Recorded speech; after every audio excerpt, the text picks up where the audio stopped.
Alright, Shalom Akim, Shalom. Commençons tout d'abord, comme toujours, en donnant tout honneur et toute gloire à notre pouvoir, Yahweh, Bahashem, Yahweh Shai, Bahashem, Ra Kodash. Double honneur et respect aux apôtres de Great Millstone, ce que Yahweh, Bahashem, Yahweh Shai a établi pour guider les élus de la nation d'Israël et bien sûr Shalom aux élus. Sur cette leçon, on va toucher sur le point que les Israélites seront perfectionnés. Donc, ça commence bien sûr par les élus de la nation d'Israël. La nation d'Israël qui constitue des soi-disant noirs, latinos et amérindiens, et les Israélites dispersés dans les quatre coins du monde, ceux dont leur lignée retourne à Abraham, Isaac et Israël, le peuple choisi de Yahweh Bahashem Yahushai. Et le Seigneur a comme plan de perfectionner son peuple. Comment est-ce qu'il va les perfectionner? En mettant ses lois, ses statuts et ses commandements en eux. Commençons au livre d'Hébreux chapitre 8 et verset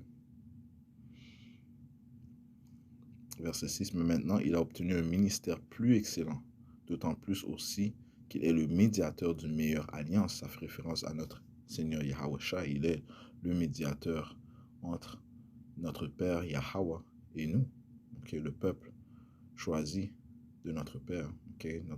Notre Seigneur Yahweh Shai a obtenu un ministère plus excellent, d'autant plus aussi qu'il est le médiateur d'une meilleure alliance, laquelle a été établie sur de meilleures promesses.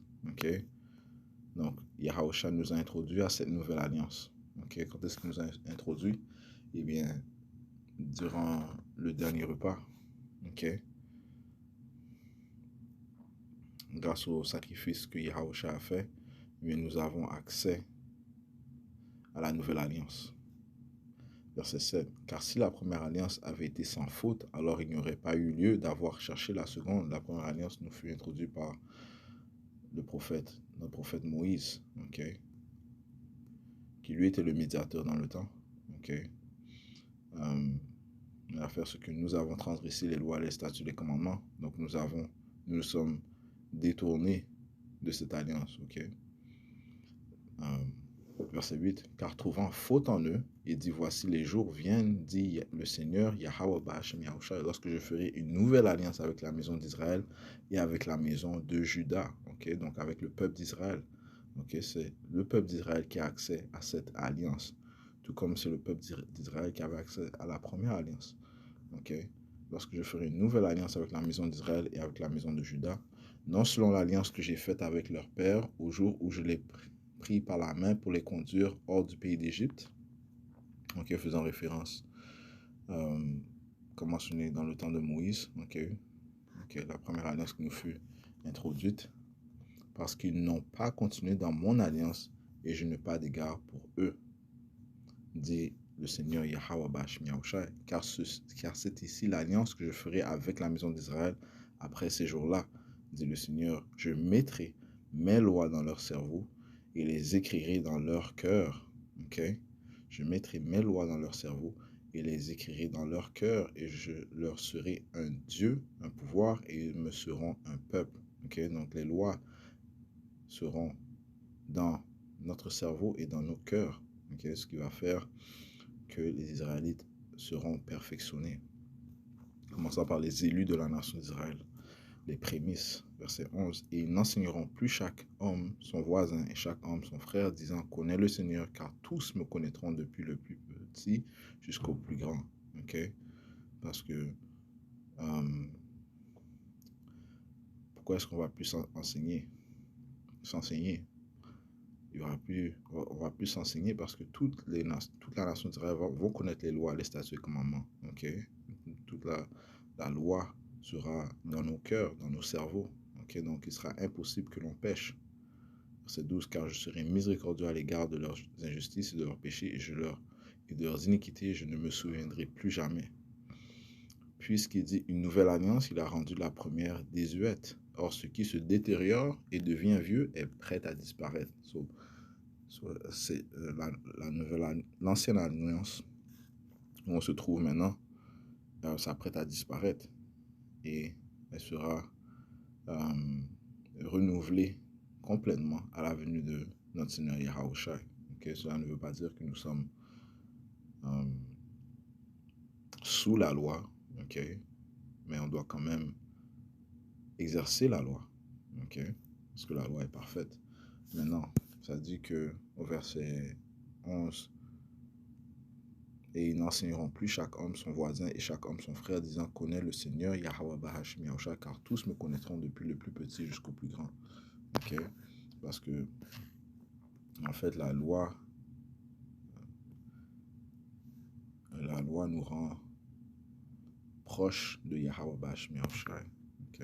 On va prendre ça dans le livre de sagesse.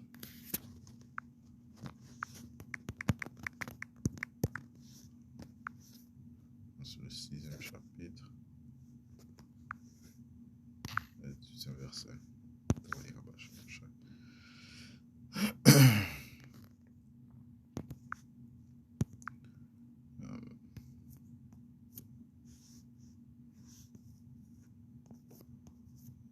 Sagesse 6 et verset 18, ça dit ici.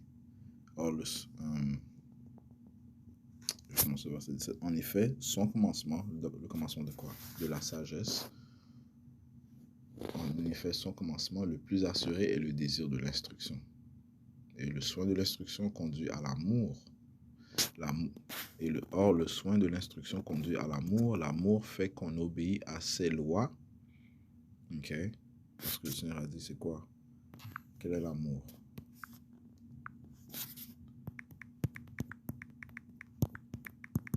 Le début de l'amour, c'est...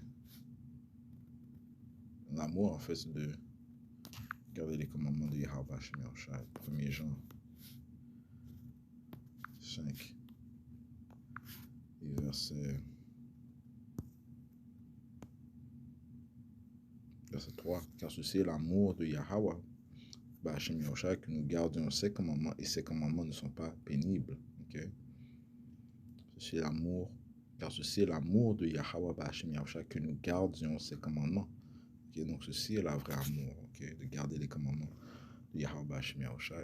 Et Yahushua a dit aussi, si vous m'aimez, vous allez garder mes commandements.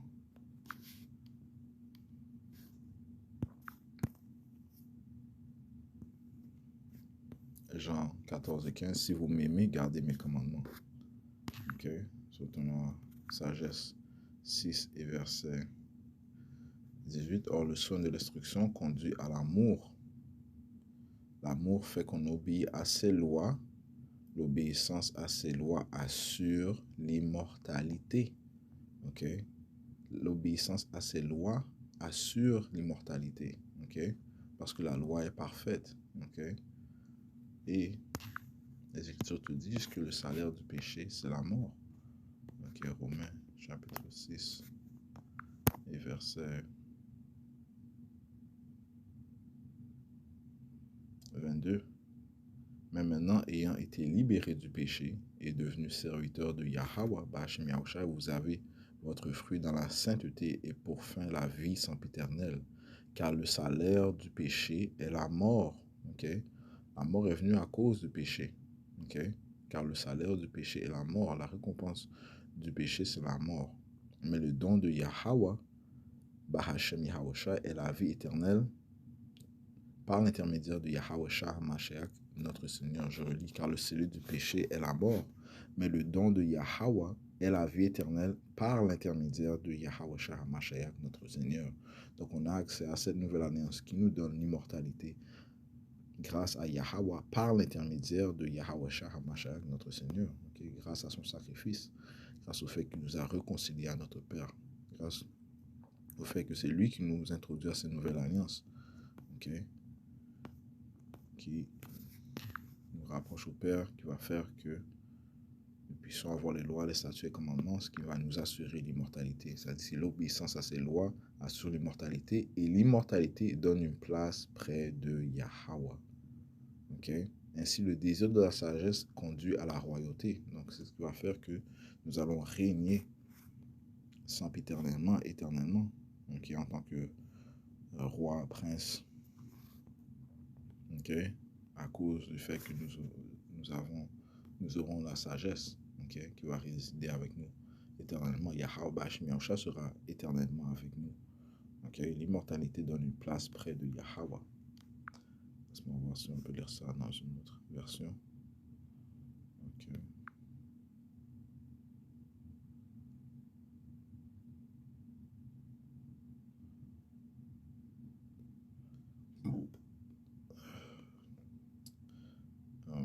Sagesse 6 et 17, le commencement de la sagesse, c'est le désir profondément sincère d'être instruit par elle. Ce souci d'être instruit, c'est l'aimer. Aimer la sagesse, c'est obéir à ses lois. Observer ses lois, c'est être assuré de l'immortalité. Ok? L'incorruption. Ok? Et l'immortalité fait que l'on est proche de Yahweh. Okay? Ainsi, le désir de la sagesse conduit l'homme à devenir un vrai roi. Si donc vous, les souverains des peuples, vous tenez à votre trône et à votre pouvoir royal, honorez la sagesse, vous régnerez pour toujours. Et la sagesse va rester en tout temps avec les Israélites. Okay? Commençons par les élus. Okay? Les élus seront les premiers à recevoir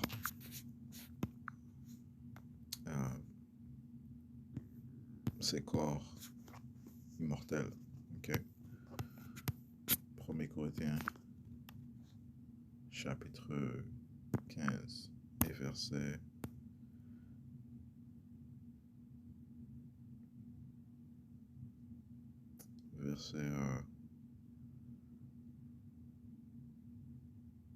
49. Et comme nous avons porté l'image du terrestre, nous porterons aussi l'image du céleste. Okay? Ouais, nous avons porté l'image de notre Père Adam. Okay? Nous sommes dans cette chair. Okay? Nous porterons aussi l'image du céleste. Okay? Nous serons mis à l'image des anges célestes. Okay? Comme ça, on va être mis à l'image de Yahweh Shai. Okay? Nous porterons aussi l'image du céleste. On va porter l'image de Yahweh Shai. Okay? Verset 50. Maintenant, je dis ceci, frères, que chair et sang ne peuvent hériter le royaume de Yahweh, ni la corruption hériter l'incorruptibilité. Ok? Chair et sang, cette chair ne peut pas hériter le royaume de Yahweh. Pourquoi? Parce que la chair est soumise à la vanité. Ok? L'Écriture te dit ça. Ok? Que le Seigneur nous a soumis à la vanité.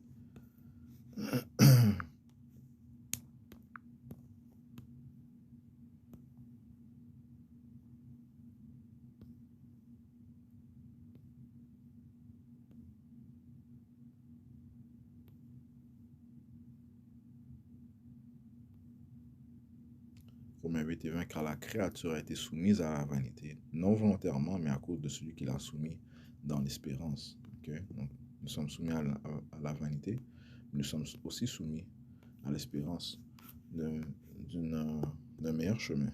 Okay? Ce chemin, c'est Yahweh Shai. Okay? Nous sommes soumis à l'espérance en Yahweh Shai, qui lui va nous sauver, qui lui va nous rendre à son image. Okay? 1 Jean 3 et verset 2, bien-aimés, maintenant nous sommes les fils de Yahweh et ce que nous serons n'apparaît pas encore. Mais nous savons que lorsqu'il apparaîtra, nous serons comme lui, car nous le verrons comme il est. Okay? Nous serons comme lui. Okay? Nous serons mis à son image céleste. Okay?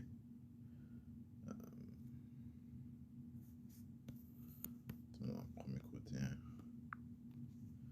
15 et verset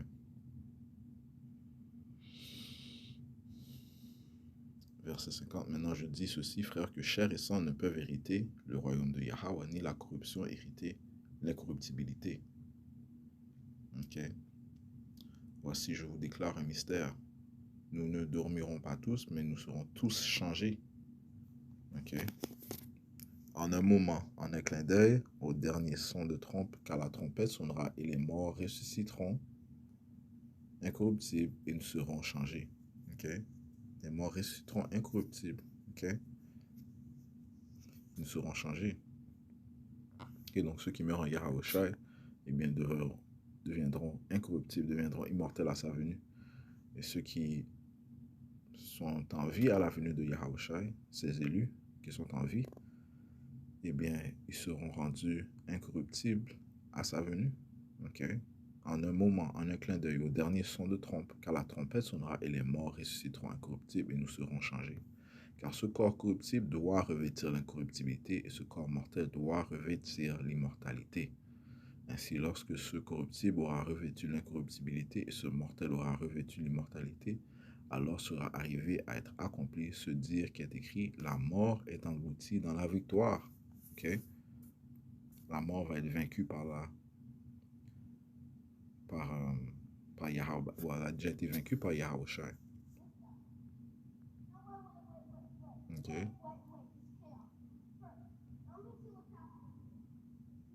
Okay? Dû au fait que on ne péchera plus, que la mort sera vaincue. Okay? Hey. Oh, allô? Est-ce que tu te rappelles là? La mort est engloutie dans la victoire. Ô mort, où est ton aiguillon? Ô tombe, où est ta victoire? L'aiguillon de la mort est le péché.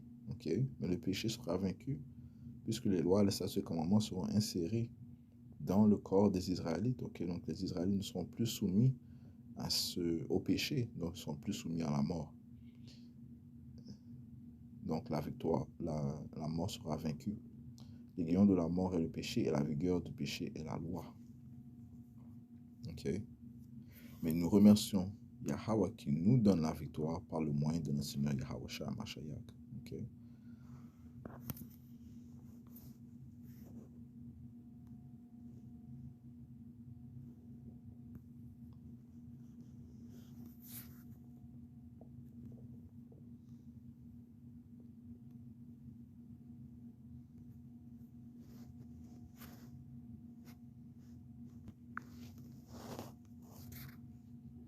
Allons dans le livre de Jérémie 31, le verset 31, ça dit ici. Voici les jours viennent, dit le Seigneur, Yahweh Bashmi Yahushua, que je traiterai une nouvelle alliance avec la maison d'Israël et avec la maison de Juda, non selon l'alliance que j'ai traitée avec leur père au jour que je l'ai pris par la main pour les faire sortir du pays d'Égypte, mon alliance qu'ils ont rompue. Toutefois, j'ai été pour eux un mari, dit le Seigneur Yahweh Bashmi Yahushua. Mais celle-ci sera l'alliance que je traiterai avec la maison d'Israël. Après ces jours-là, dit le Seigneur Yahweh Bashmi Yahushua, je mettrai ma loi au-dedans d'eux et je l'écrirai dans leur cœur et je serai leur Dieu et ils seront mon peuple. Et ils n'enseigneront plus chacun son voisin et chacun son frère en disant, connaissez le Seigneur Yahweh Bashmi Yahushua, car ils me connaîtront tous, depuis le plus petit d'entre eux jusqu'au plus grand, dit Yahweh Bashmi Yahushua, car je pardonnerai leur iniquité et je ne me souviendrai plus jamais de leurs péchés. Comme on a lu dans le livre d'Hébreux, okay? Ça faisait référence à la prophétie du livre de Jérémie. Okay? Notre apôtre Paul a fait référence à ce qui est mentionné dans le livre de Jérémie, okay? Dans la prophétie. Alright.